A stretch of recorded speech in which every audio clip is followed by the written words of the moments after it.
Electro and Bono Movie Power Hour.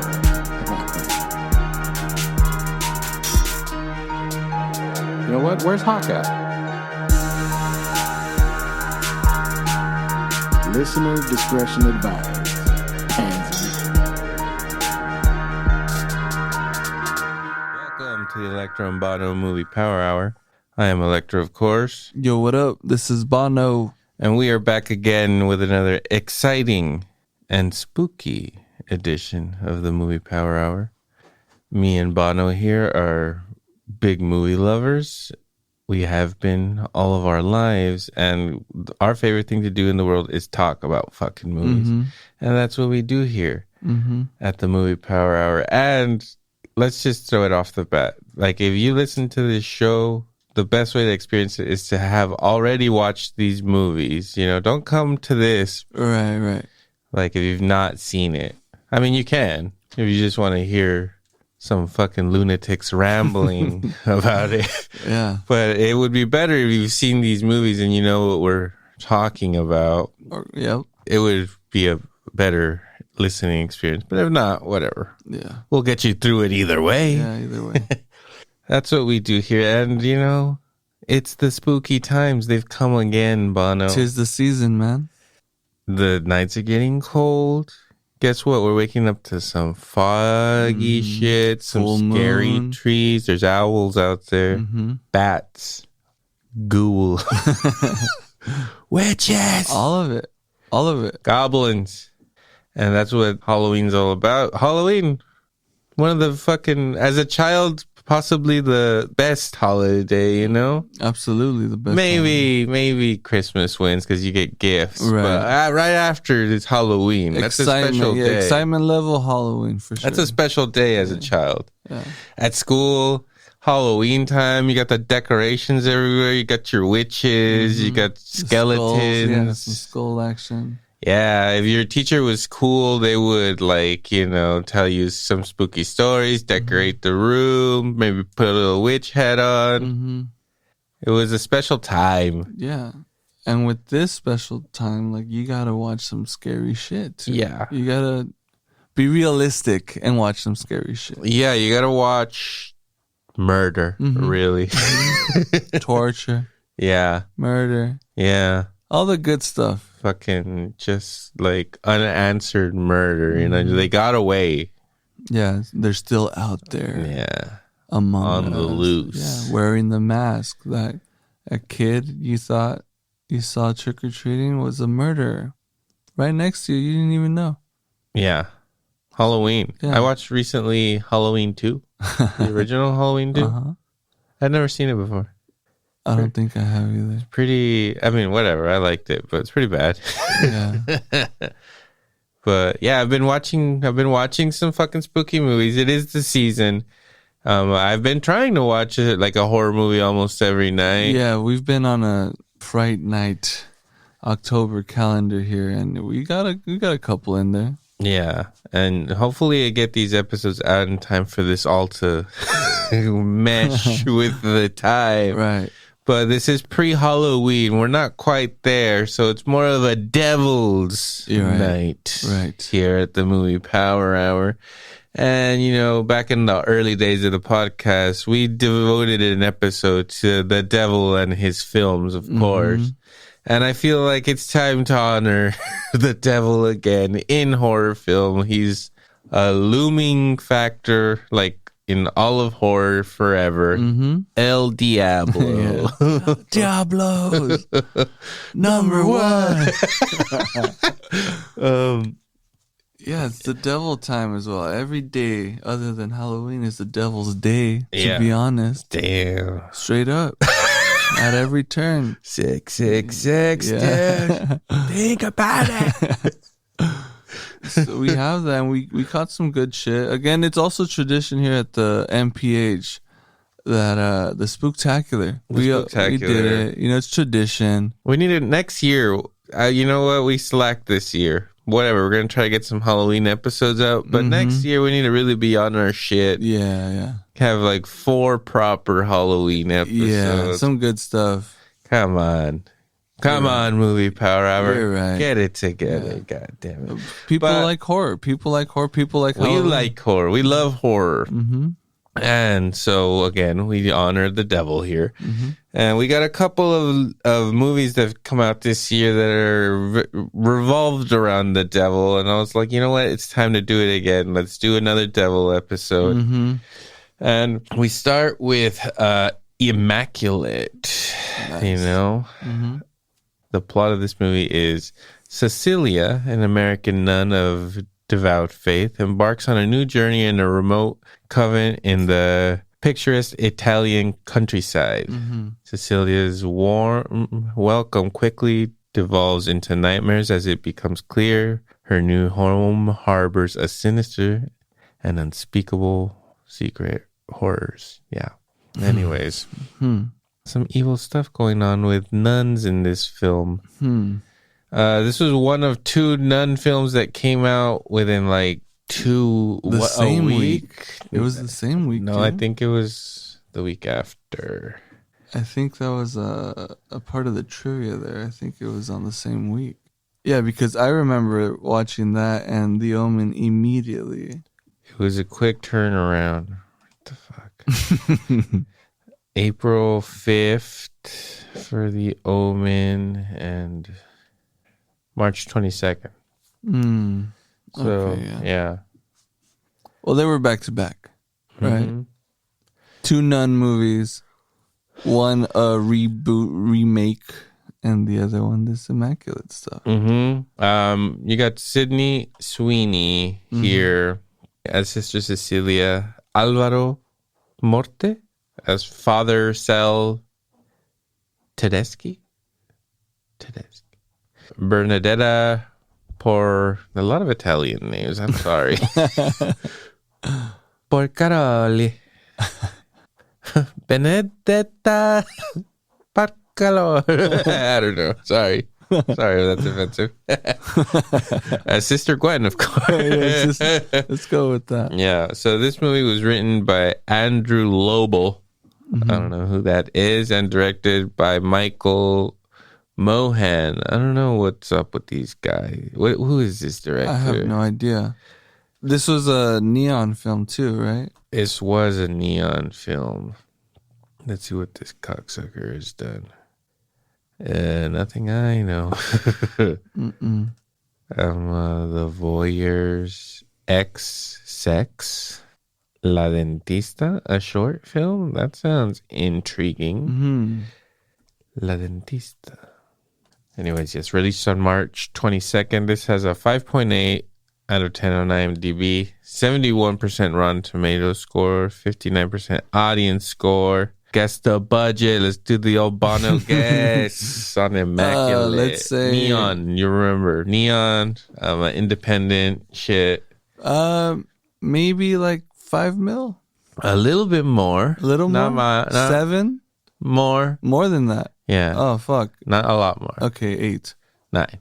$9 million budget. Opening weekend, it made $5.3 million. U.S. and Canada, it made $15.6.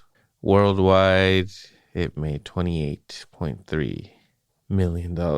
This movie is a crisp hour and a half. Thank you, Neon. I love a nice hour and a half. In and out. Give me in and out. I even like what happened to the 80-minute movie? Bring that back. Like a horror movie, like 80, 90 minutes, perfect amount of time. We'll talk about it in another episode, but like the Terrifier movies, part 2 and 3, those movies are fun as hell. Terrifier 2 is like 2.5 hours long. Really? Unfucking necessary.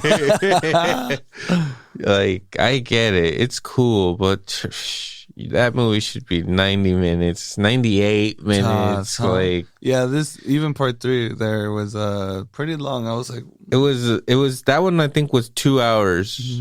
It either right under or barely over 2 hours. Still felt long. Yeah, but that was much better paced than part 2. Part 2, and I saw part 2 in the theater, and I was like, fuck, like this movie. I fell asleep for the end. I couldn't make it. Right. Went to the late show 2.5 hours. I fell asleep, buddy. Yeah. But that's for another episode about the Terrifier. Yeah, so quick. Immaculate, hour and a half, huh? Yeah. It's fucking... It's easy breezy. It's beautiful. It's a cover girl, basically. Yeah. You know? See what I did there? Yeah. I don't know if I said it right, but... yeah, I want to go see this. Like, again, the trailers come out, the Omen trailers comes out, you see them back to back, you're like, these look quite similar. Like, it's the exact same plot. Yeah, an American goes to to Italy, and they go to a covenant, and things are not what they seem, Bono. No. They're both different movies, though. Like, completely different. Yeah, not completely. They have a lot of similarities. I mean, like, as far as where they stand culturally, right? Because The Omen is a remake of a classic, right? It's a prequel. Yeah, it's sort of like the introduction now into that world too, right? You know, where Immaculate is like an independent fucking. Yeah, I think that's the only big difference that it is. And Immaculate starts hard. I like how it starts. It's creepy. This movie's creepy. And it starts with a fucking nun saying a little prayer in a fucking creepy ass creaky house, okay? The creakiest of houses. Like, they need some repairs on that place. It's not code. So she says a quick prayer. As it's come up on this podcast before, I was raised very Catholic, so the church and all that shit has always been really fucking scary to me, dude. Like, that shit's scary. If you look at like the statue, if you fucking, as a child sitting in church, I couldn't pay attention to what this motherfucker was saying for more than a minute, you know? So you know what you do as a child? You look around. You know what you see at a church? You see pain and suffering and fucking scary fucking, like, the music, everything in there is like meant to like intimidate or make you feel bad. Right. So when I see that portrayed on the film, I'm like, it always hits me different, and I'm like more scared because I remember the fear of the devil, my boy, as a little kid was a strong feeling. He was out to get me, but and this nun is fucking praying like the Diablo is real or something. And then she's gonna make a break. The nun's on the run, buddy. Nun on the run. And she goes into this creepy old nun's room. She sneaks the keys. Very tense scene right at the get. And she creaks her way out of there. No one wakes up. And then she's halfway to the gate. The spotlights come. The Dobermans. I don't know. There's Dobermans. The Hellhounds. Okay. See?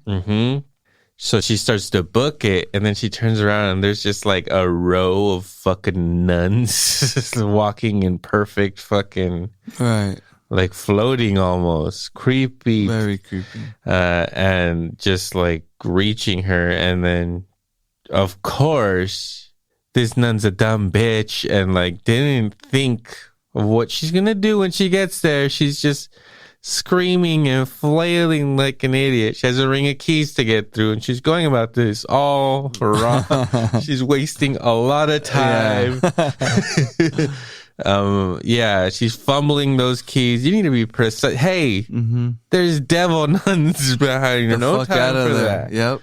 No time for that. I've been at work robbed at gunpoint, and I'll tell you this: you're precise when your life is on the line. You'll do what you have to do pretty instinctively and without. I didn't panic. I was like, yes, sir. Here we go. You know. So if there's 5 nuns after me, I would have been sharp. I'm out of it. Yeah. Fuck that, dude. You think I'm gonna fucking fumble when there's 5 demon nuns? Not me, dude. I'm getting out. Some people wear their fear pretty heavy, man. People get scared. It's true. People get scared, and if a bunch of nuns are coming at you, Terrifying. yeah. Good luck. Anyways, so there's 2 fucking locks on this gate. These nuns are fucking thorough. Okay, they're like, she'll probably get through 1 lock. Not 2. Get the second one. Bring the second Let's one. throw her off, huh? We'll give her a chance, but not a good one. She's a flailer. I'm telling you. We could be dramatic about this. We could let her think she got away. Anyway, so she kind of squeezes her way through it, but she leaves a toe out there for a nun to grab, and then they brutally break her fucking foot, and then they bury this bitch alive. Yeah. And so she gets fucked up and then wakes up in a coffin to the sounds of her being buried. And it's just a dark, right? There's nothing. They're not showing anything. It's just dark. And you just hear this woman begging for her life, and then just dirt being thrown on wood. Terrifying. That's gotta be one of the worst ways to die. Absolutely. Like, oh my God. You bury and forget. That's it. It's a wrap. We don't gotta take her home. We ain't gotta take No. Break her foot. Bury her. Bury her. Yeah. It's gonna hurt so bad, and you have no escape. Yo. Yeah. Brutal. Yeah. And you need to be the bride to get out of that Straight up. situation, dude. Otherwise, you're fucked, lady. Anyway, right after that, we meet Miss Sydney Sweeney, who, she's a great actress. Yeah, it's just phenomenal work. Phenomenal. She did a very good job. No notes. And that's all we gotta say this about movie's that. good. Yeah. I liked it. Yeah, she shows up and they're like, oh, what a fucking beautiful white girl just showed up here in fucking Italy. Welcome to Italy. There's Jared Leto over there practicing for House of Gucci. Yeah, they introduce you see some catacombs right off the bat. That's your first warning when you show up. They're like, oh yeah, we have catacombs here. You're like, huh? I don't know if I want to be sleeping over a bunch of hundreds of dead people, Well, bro, that's the thing. Like in these fucking ancient cities. Bro, I was in the catacombs in France, and thank you. It extends for miles, bro. We're talking, blocks. I don't know if it's miles, but blocks and blocks. I started on one side, ended up on the other side of fucking town, and you're underground. And we're talking about the walls are bodies. You know what I'm saying? It's right. Pretty nuts. So yeah, that mood. Bit of a downer, right? Definite downer. Not the place you want to be. You're not having a good time, are you? Are you having a good time? I was having an interesting time because I was. How did that feel? Being around so many dead people. It felt weird, man. And the fact that I don't know. Would you sleep? No, I probably wouldn't sleep. Fuck no. No way. Above it. In a convent. No. You thought about it. Well, No. You came to the right conclusion. Yeah. Sydney didn't think about it. Anyways, yeah, she notices some catacombs. She's like, huh, that's not good.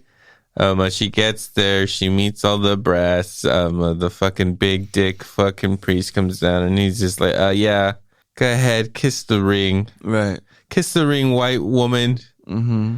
So you could tell right away that there's some patriarchy bullshit going on here. Oh, the man. Yeah. Oh, the priest man. Mm-hmm. Always bringing down the woman. All the Sweeneys in this world is being held down by the man. But no, guess what? They have a science priest here. Right. Okay. I believe in science. I believe in science, Mm-hmm. He is the best of both worlds. He is both Nacho Libre and Escalante in one character. Immaculate. I see what they did there. Of course. They were like, first of all, we love Nacho Libre. But how do we bring the devil into it? Exactly. We make it about Encarnacion. Encarnacion. Exactly. She looked like Encarnacion, bro. Mm-hmm. A nun. And then the science priest is like, oh yeah, like, dude, I'm all about science. Guess what? We have a fucking nail here that we're pretty sure was used to crucify the Christ. Right. Right. He had a passion, the Christ. I'll tell you that. I love it. And I think it was captured perfectly in the Jew-hating Mel Gibson's movie. Yeah. He's like, that spike over there, yeah, that was put in Jesus. And it's like, oh, okay, cool. You don't want that? Put that in a safe. Lock it up somewhere. Why is it in this little convent in fucking Italy? Mm-hmm. And then, so she starts noticing some creepy stuff around there, and she notices some nuns are down. I don't know if they're old but they have these little crosses on their feet. Mm-hmm. It looks like burns, so that is not good. Nope. Another thing that is nice about this movie is that they decide to show them all taking a little spa day, little sauna, Mm-hmm. They're all in a pool in these gowns, and they're just showing the way that the nuns bathe, which of course is all at once in some nice steamy pools with perfectly clean white dresses. Yeah, they go for it. That's how you do it. Right. I don't know. In Italy, you got to do what you got to do to get clean there. If you got to get clean in a hot tub, then that's how you're going to do it. So be it. That's how you're going to fucking do it. Mm-hmm. Anyway, out of nowhere, here we go to the title, because all of a sudden, Sweeney's Prego. How did this happen? You know? It's the Immaculate fucking Conception, my man. That's what Jesus did to fucking... not Jesus. God. Jesus. Jesus was the result of it. God fucking cucked Joseph, of course. And got his bitch pregnant. Right. Virgin Mary. They called her around town. Anyway, so she's pregnant, and now all the nuns are treating her like she's fucking the queen and shit. She's getting grapes brought to her by fucking dudes in loincloths, and they're fanning her, fingering her at will. Putting oils, all this stuff. All the Italian things. Yeah, all the traditions. And couple fucking cannolis. Jesus. No. Some mozzarella. A little basil. What do you say? Hey, Luigi. Where's the Immaculate Conception? Hey, I ain't busted my balls.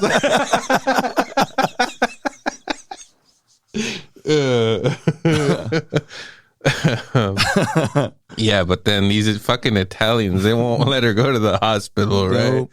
They're like, no, we got you here. And she's like, well, wait a fucking second. Like, I don't know, is the birth like happening quick, or is it like time? I can't remember. I watched this movie a long time ago. Same here. I do not recall, but it might be a quick thing, maybe some alien style stuff. Not that quick, of course, but you know.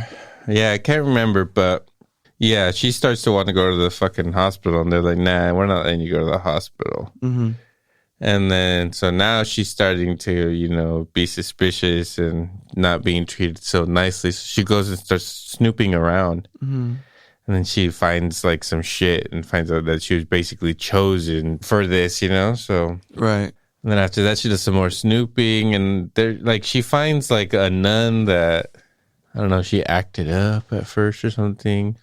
And they like take her away, and she finds her, but they cut her tongue out, of course, for being a fucking chatty fuck, Mm-hmm. And then after that, she's like, all right, master plan, because at first they try to make her kill a chicken, but she couldn't kill a chicken. And now she fucking fools the dumb priests by killing a chicken and putting the blood all over her and making it seem like she was having a miscarriage or something, so that they were forced to take her to the fucking doctor. Correct. But she didn't do a very good job of hiding the chicken. Nope. They find her out. It's a cool scene. Nice and tense. She fucking is all full of blood, and she's acting her ass off. She's all screaming like she's in a bunch of pain. You see a bunch of blood. She's wearing like a white gown. It all looks very unpleasant. Right. I mean, they find out that about the chicken. They get a call, or I don't know what, but it gets back to the main, the big boss, and they take her back, and then they like, I don't know, just get her naked and wash her. Like, I think that's what they do. And again, it's important that they show that these characters are clean. Yeah, the process. Cleanse the soul, cleanse the energy. If she's standing there naked, I mean, whatever. That's just what happens in the film. And is it tasteful? It's up to you. I thought it was quite tasteful. Yeah. Informative. It's showing you the process. Anatomy. There's a lot to learn here. Biology. It is a science. Yep. All these things. And then soon after this, I don't know how, but the fucking priest finally, the science priest comes out with his master plan. He's like, look, here's the fucking deal, homie. I took that fucking Jesus nail we got over there, extracted DNA from the Lord, and was able to, like, whatever, concoct some jizz. I don't know what some lab jizz. I don't know how he pulled that one off. 3D printed jizz. Yeah, from the Lord. From the Lord. Yep. And inseminated her somehow. Don't breathe style, maybe? A little baster. Or what if, like, you know, God put it in him, like his soul, and he just banged her, you know? Okay. He banged it in her. I don't know. You're right. It's a science tale. Yeah. They probably did the baster. Yeah. Off a beaker and based it up. Yeah. But he takes her down to the fucking lab, and he's like, all right, check it out. Like, we've been doing this with a bunch of bitches. We just go pluck white bitches and make them try to have little Jesuses, and doesn't always work out. They come out all fucked up, all deformed. But this time, I don't know why, I just keep picturing like Derbez as the fucking as the priest, as the bad evil priest in this movie. Right. I know it's not him. No, yeah. Well, that's what I'm just gonna refer to him as, like fucking Derbez. So Derbez, you know, he was just like, yeah. So I didn't always get it right, but I know this time I nailed it. I got a Sweeney. Right. This baby's gonna come out perfect. I got the genes on this one, you know. This is it, boys. Ladies, come meet the Lord. And so they brand her too, so she can't run away. Right. At some point. Pretty nice stuff. But anyways, what happens here? She beats a nun to death. Right. So that's nice. Which was brutal enough. Yeah. And then her water breaks, and then, you know, the Derbez is coming after her as her water's breaking, and this fucking, the Lord's coming, right? And the Derbez wants that baby. And so at this point, they're like running through like the catacombs and shit. This is a fucking classic catacomb chase scene when your water just broke. One of the classics. And he catches her at one point and like fucking with a scalpel is trying to give her like a C-section on the fucking spot. Just on the fly. It was that hurt. It hurt to see that. I was like, dude, absolutely. But whatever. She finds a way to kill Derbez. I don't know. She burns him too, but then he gets away, Terminator style. Yeah, you know, she thought she burned him to death, but nope. He rises, but then she finally kills him, and then she gets out of the catacombs, and then goes and gives birth to this child, and then she bites her fucking umbilical cord like a fucking savage. At this point, she's just like a fucking savage.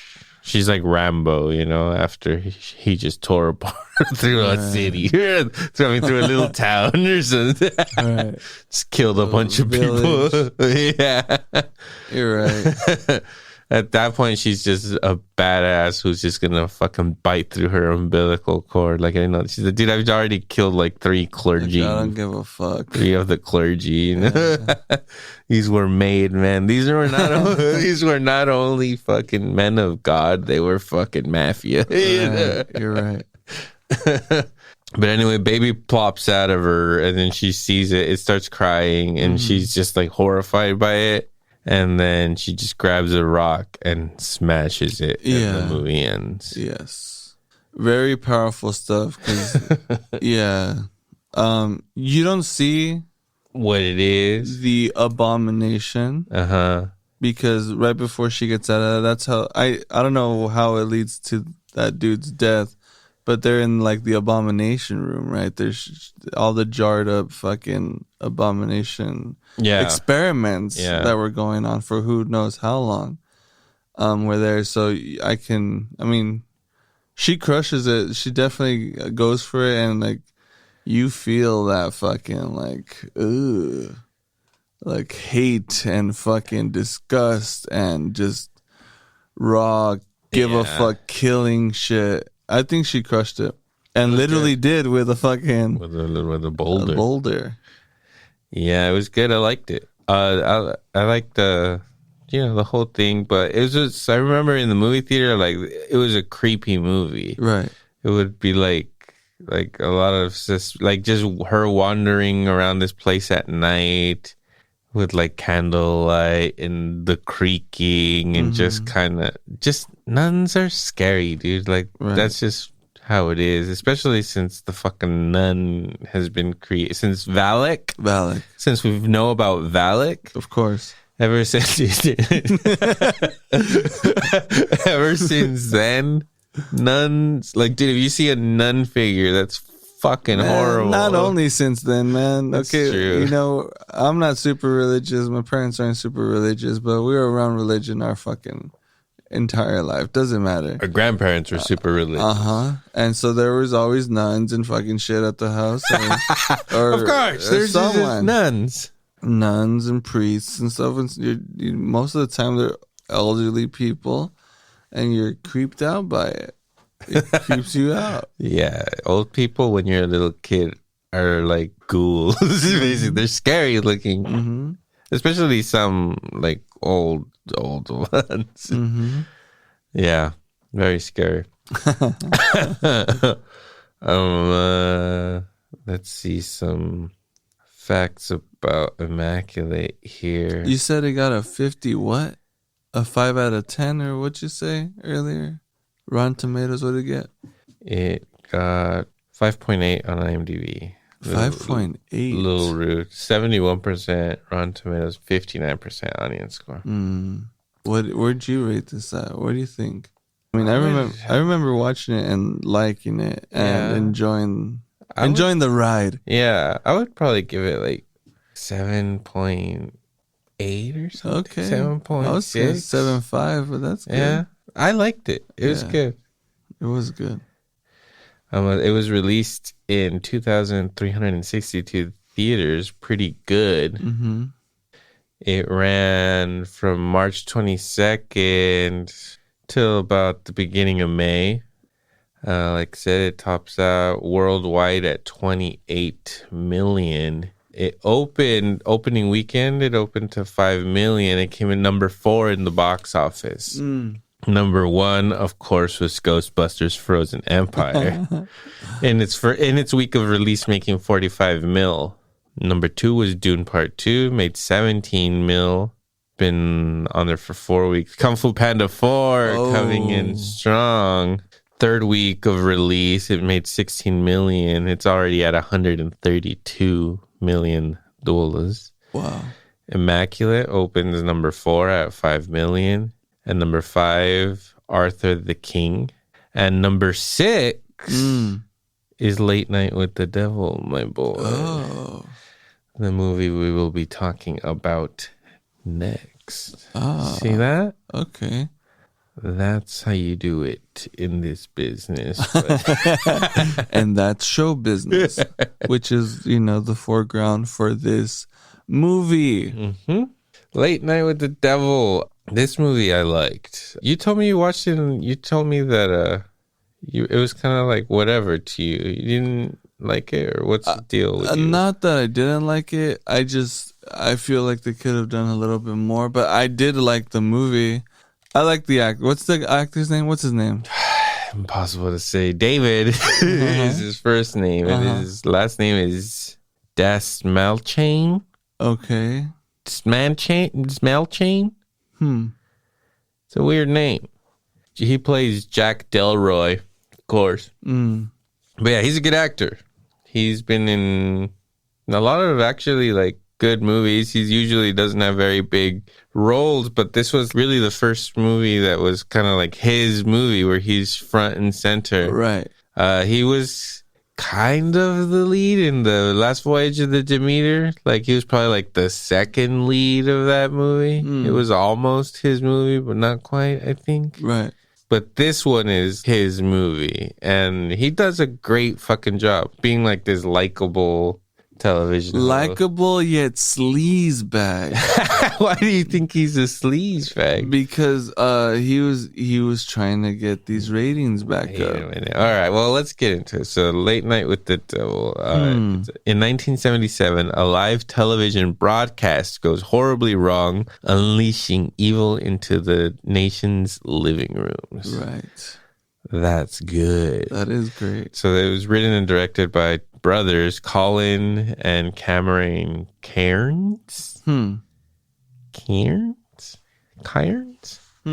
Released on March 22nd. As I said, IMDb 7 out of 10. Rotten Tomatoes 97%. On score 81. Okay.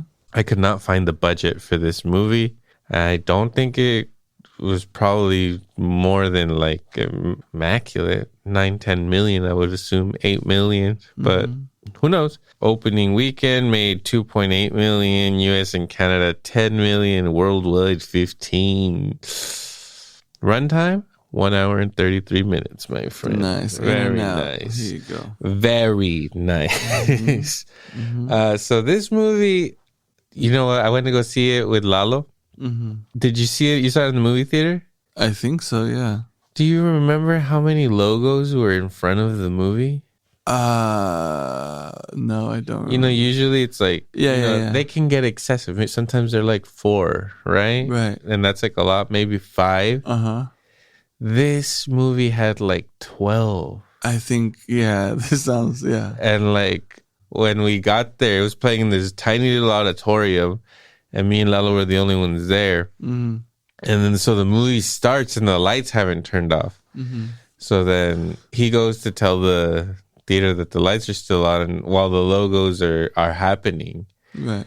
He comes back, the logos are like still happening, or like they just wrapped up. He's like, did I miss something? I was like, no. Right. There was 1 million logos before the movie. A lot of people had put some money into this fucking film. Any good ones though? Like any standouts? Nothing I recognize. Who put this out? Shudder, I believe. It was Shudder. Oh, it was a Shudder film. Yeah, but like also a 19 other things film. Well, everyone's got to get their take, you know what I mean? Yeah.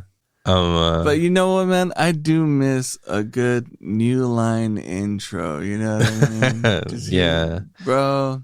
Yeah. Anyway. But I get it. Shitload of logos. But I really like this movie because this was different. This was a different, I mean, whatever. Fucking possession, exorcisms, that's always, like we've talked about. That's on the table. Always on the table for the taking. At any point in the year, somebody with a brain can make one of these and make a good movie because it's gonna, like, come on, it writes itself, buddy. Like, you know, just put some interesting details about a person in there, make you care about them, and do horrifying shit to them. Yeah. They get us time and time again. This movie. Or their loved ones. This movie, I very much respect for having a original take on this. Like a unique movie. Like I could say, I've never seen a movie like this before. With this plot. It's not like, same old fucking plot. No, this is a like real original thought that I thought was like, fuck yeah, that was...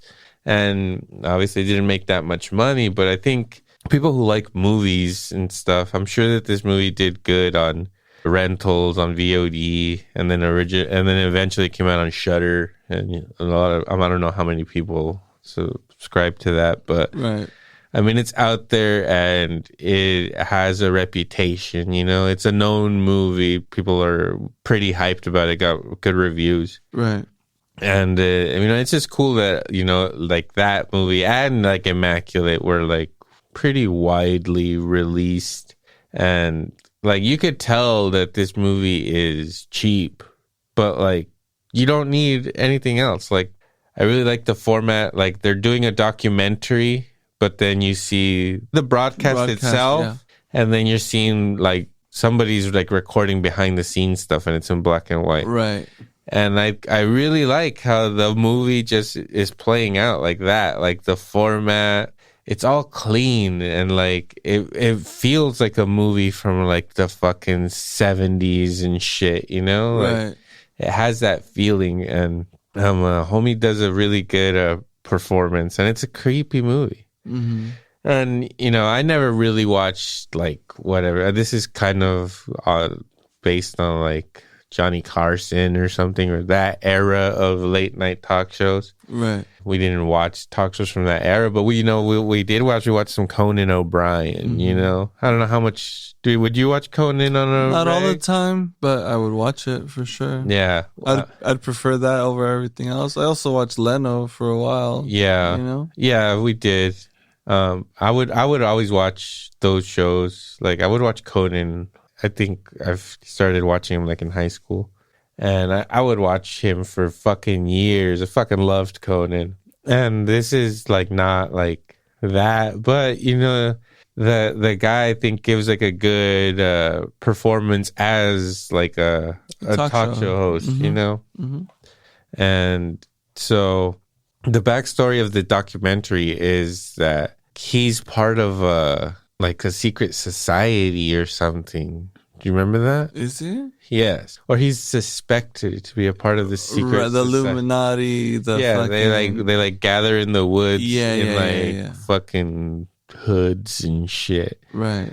Like, so he seems to have been part of this society who, I don't know, maybe he made a deal, maybe he didn't. Right. But then suddenly, like, his show fucking pops off and he becomes like a hit, and he's like, he's not quite on Johnny Carson's level. You're right. But now I remember. Yes, you're right. But he's like fucking, you know, and I don't mean this in any disrespectful way because I love Conan O'Brien, but back in like the 2000s or 90s or whatever, it would be like he was the Conan O'Brien to Jay Leno. Right. Jay Leno is the mainstream that everybody watches. But the cool kids and, you know, the dudes that stay up till 12:30 at night to watch Conan, you know, he has a following. Right. So that's how I like looked at it. You know, like he gave him the good amount of notoriety, and then his wife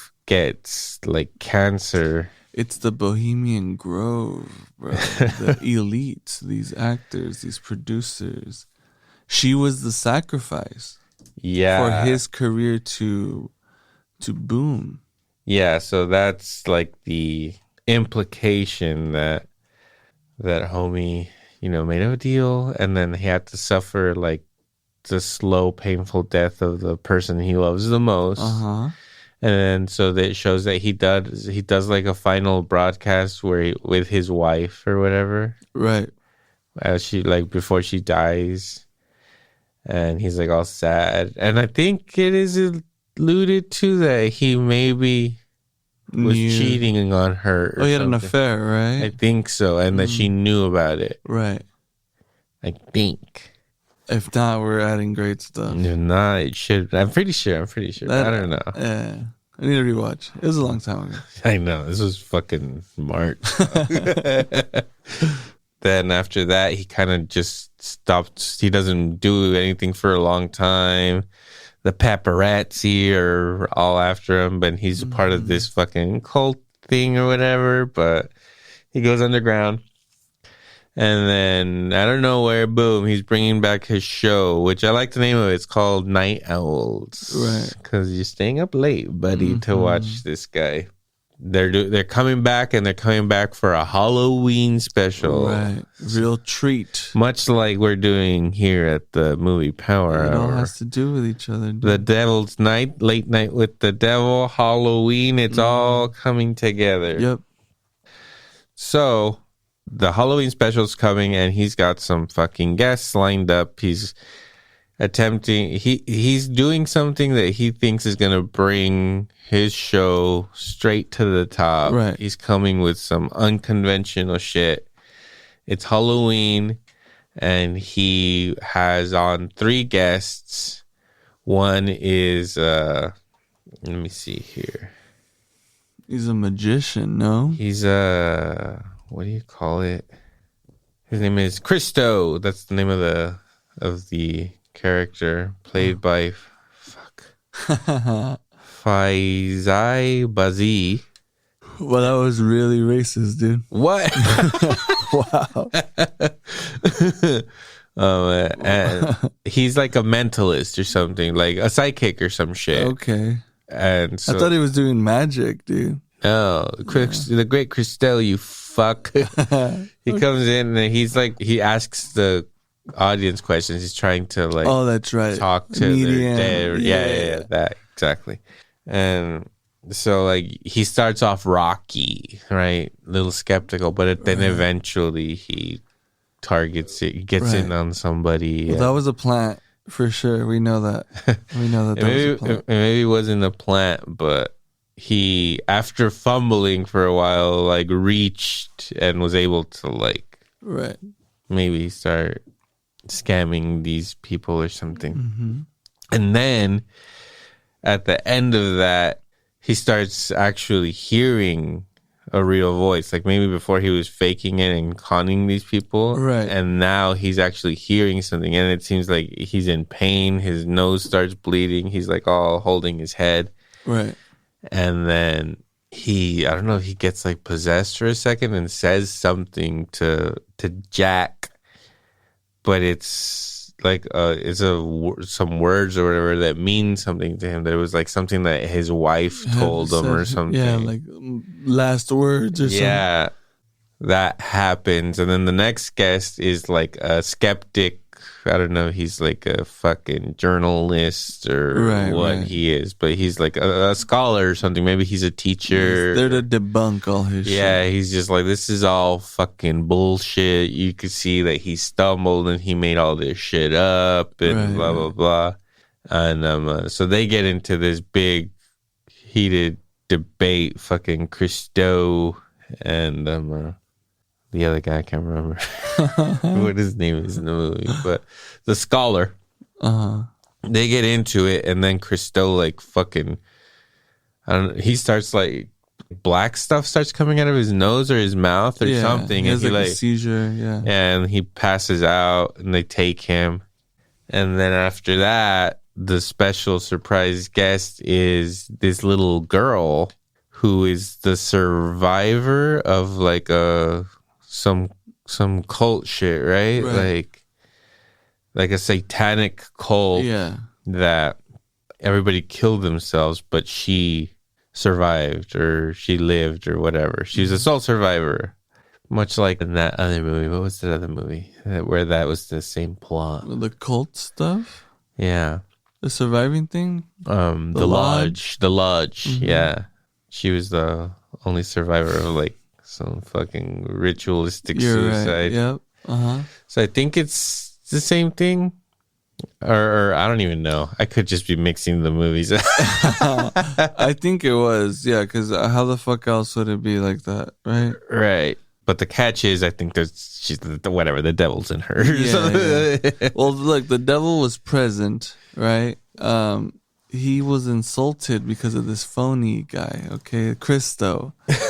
And he fucking had to off him. You had to get him out of there. Give him a quick couple seizures. For effect, he was still a showman. So I'm going to keep him alive here.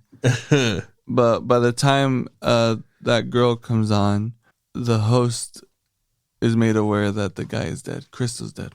Christo is dead. Spoilers. If you felt anything for Christo. Thank you, Bono. You know, gotta say it.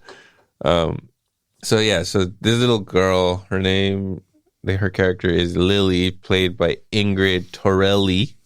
She has like her guardian, I guess. Mm-hmm. Played by some hot chick.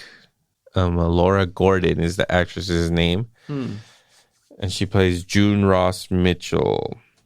So she's like her guardian or whatever, or like therapist, or I don't know what. She takes care of her. Yeah, I think she was like her therapist who then adopted her or some shit like that. Yeah. So basically, and I don't know, she also has psychic powers, or I don't know which what. Is also really scammy because she's like, I can make my career off of this, off of the devil. Well, she doesn't want to do it, right? But he's like, you could tell he's pressuring her to have her on the show so that they could have a hit show again. Mm-hmm. So she doesn't want to do it, and he's just like, trust me, it's gonna be fine. Don't trip. Brings her out, and then reveals also that Christo fucking died.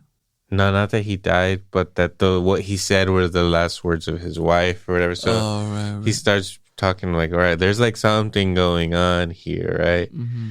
And then so this little girl can get I think the chick hypnotizes her or something to like talk to the demon. You're right. Mm-hmm. And the little girl's really good in this movie as like this traumatized, like basically dead in the eyes, always happy with a pleasant smile, right? And like voice or whatever. But like you could tell, like it doesn't seem real, right? Like it's like forced or some shit. Mm-hmm. Because I don't know how old she's supposed to be in the movie, but she acts like she's like really little, and she's not that little, right? So she does a good job of like playing that like innocence, but like still damaged person. And then when she's possessed, she's also really good at being a possessed, scary little girl. And then I think she also I think she tells Jack like, hey buddy, it's time to fucking pay. Yeah. We're going to cash that check in now, actually. Mm-hmm. And at this point, he's still not thinking like he's in over his head or whatever. He's thinking, dude, I'm putting on like the best fucking broadcast in television history. Right. And then so he starts talking to this girl or whatever, or to this demon. He was just like, oh, like coming up, like we talked to the devil. You know, he makes it all dramatic. Right. It's good. He sells it. Like it is good. And then so then he convinces his lady again, be like, come on, let's do a fucking like an exorcism or something, like on TV. Like it would be fucking great for ratings or whatever. And so they go back at it, and at this point the fucking scholar has also put a check on the line saying like, if anybody can prove any of this bullshit, there's like 20 fucking grand right here. Mm-hmm. Just prove it, bitch. The scholar is also maybe not the scholar. Now I'm remembering, he might be a hypnotist too, and he hypnotizes the audience and everybody at home supposedly. Right. And so there's this Gus is like the Andy Richter to Conan, the guy in the chair, Right. His co-host or whatever it is, his buddy. So that dude has been telling Jack the whole time, hey bro, like, what are we doing? Like, this isn't good. Like, let's fucking not do this shit. And he's just like, stop being a pussy, bro. Right.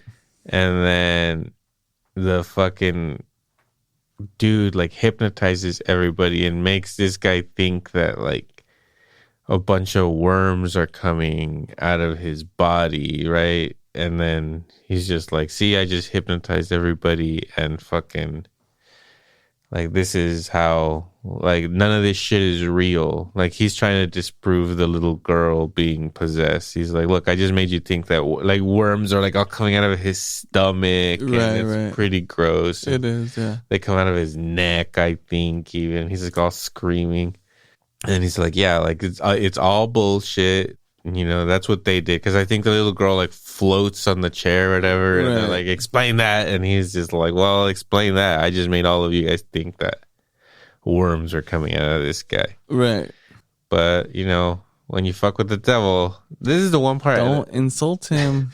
One part I didn't like how it looked, like, because her, like, head just splits open and, like, a fucking... That's what really killed it for me, too. Like, a light or like a beam of energy or whatever comes out. I mean, whatever. At the end of the day, it doesn't ruin the movie for me, but I wish it wasn't that. Yeah, I was really into the thought of it being extremely supernatural. Like, okay, when Christo gets hauled away and they're like, well, we need to get him to an ambulance, and then the showrunner gets notified that he's dead, and it's like, by all means, don't tell him, the host, that he died. Like, I was thinking, okay, well, this devil has some real fucking power outside of it where it's at, you know what I mean? Yeah. And I felt like if they would have rode with that, and, like, let's say the guy gets split in half for no fuck reason, like, now we're talking some real power. I don't need a split fucking... it did stain it for me a little bit. Yeah, I didn't like that. But that's, like, the only part. Because then after that... Yeah. So then the demon kills Andy Richter, snaps his neck, and then kills the hypnotist guy. I think, like, fucking melts him or some shit, or burns him, or kills him in a fucked up way. Mm-hmm. And then Jack has, like, this fucking crazy acid trip where he, like... Because at that point... everybody's dipping and his producer's telling him, he's like, come on, let's go. Like, everybody's leaving, let's go. But he, like, is, like, in shock by what just happened, that he just stays there. And since it's like, he had his chance to leave, but he stayed. So then he fucking must pay the piper. Yeah, well.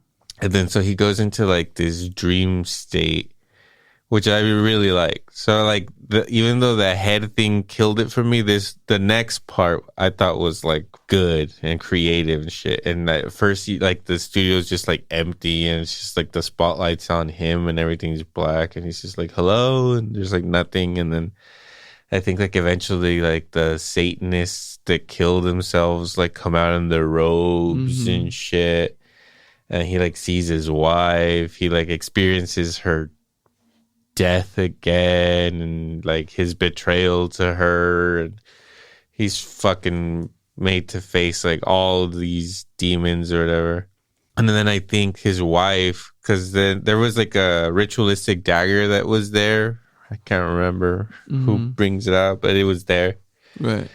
And then so at one point, in his vision, his wife is asking him to kill her, to rid her of her pain. And it's super emotional. He's all crying. They're all crying. He fucking kills her. And then he comes to, and then he just killed the little girl. Right. Live. On television. Right. Shit. Right.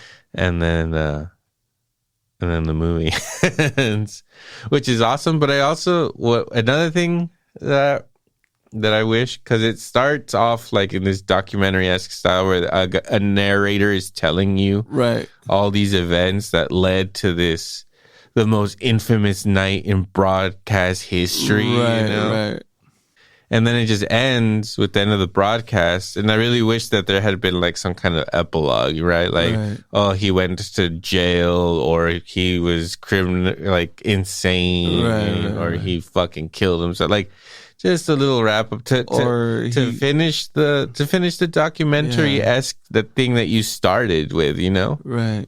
But I mean, still good, but I just kind of wish it had that little epilogue, But overall, it was really fucking cool. Yeah, I liked his acting. Again, yeah, you're seeing it from like three sides: the doc side, the real time, and the broadcast side. And it's unsettling too, because again, he's kind of a sleaze. You know what I mean? Yeah, I see him as a sleaze in that movie because he's working these elite deals. He's doing the whole thing. It's so on that. I remember thinking when we watched that, because the whole Bohemian Grove and all this shit that's going on in Hollywood and everything, like, of course shit like that happens. And so you have some dude who's feeling his guilt of like his wife dying, of him not being successful and all that type of shit, where like your best option was to do some shit like that. Like, you were just that shit, and that you're the sacrifice now to, I don't know, to the world. Yeah, but you could also feel like sympathy for the character, because whatever, he makes his deal with the devil, but then I think the pain of him losing his wife is genuine. Like, obviously he loved his wife, and who knows if when he made that deal he knew that she was gonna die, or maybe he knew somebody was gonna die, or something bad was gonna happen, but he didn't think that was gonna happen. Right.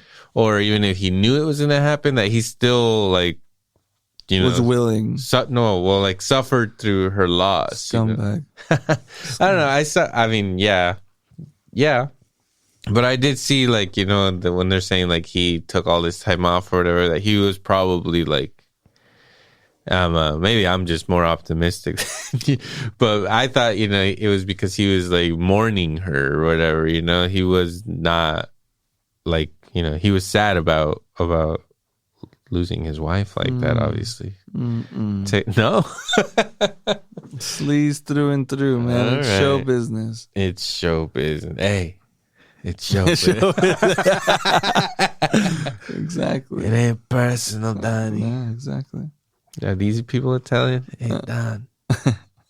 It ain't personal. It's just the devil.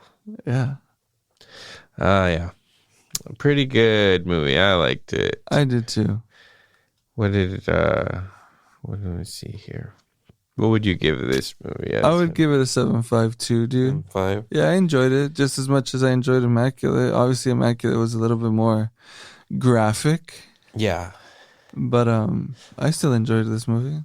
I think I liked it more than Immaculate. So, I mean, maybe I would have to revise my Immaculate rating. Maybe down to like a 7.4 or 5. And this one is more like 7.6 for me. Okay. Like just a little bit better. Because like I said, this was a unique like movie going experience. Seeing it in the movie theater was cool. And we got the same movie 2 weeks later in The First Omen as Immaculate. Well, Late Night with the Devil's probably, you're not going to see another movie with that like plot. That. Yeah. That's true. Like you might down the line, but that's like, it's a new take on the fucking exorcism or possession thing that I just thought was like, damn, that was fucking cool. That was clever. Like I never thought, So I think that's I respect that movie a little bit more. Yeah, I can see that. Well, thanks for listening, guys. Make sure you write us. Write us. Send us a letter. Please. Will USPS. Yeah, just please send us stuff. With the proper postage, please. Make sure you listen to all the other shows on the network. We are brought to you by Salad Bites Media each and every episode. Our producer Oz out there still with Selena's Underground podcast and putting out all these other shows. So look it up, guys. Salad Bites Media. Yeah, and follow us on Instagram, Twitter. Write to us. Write us a letter, please. And we'll catch you on the next one. Twitter, I haven't done anything on that. But it's there. So I haven't been posting things on Twitter since it was Twitter. Since it's been X, I don't think I've ever even logged on. Yeah. But anyway, make sure you tune in next week, guys, or we will be covering the very classic Casablanca, of course. Little change. We're gonna, get a deep dive in there. We're gonna get real into the history of it. Yeah. So make sure you tune in for that episode. Very special episode of the Movie Power Hour. The next episode, actually. Casablanca. That will happen. We give you our word. Mm-hmm. Casablanca. We'll see you guys next time. Sayonara, Sammy.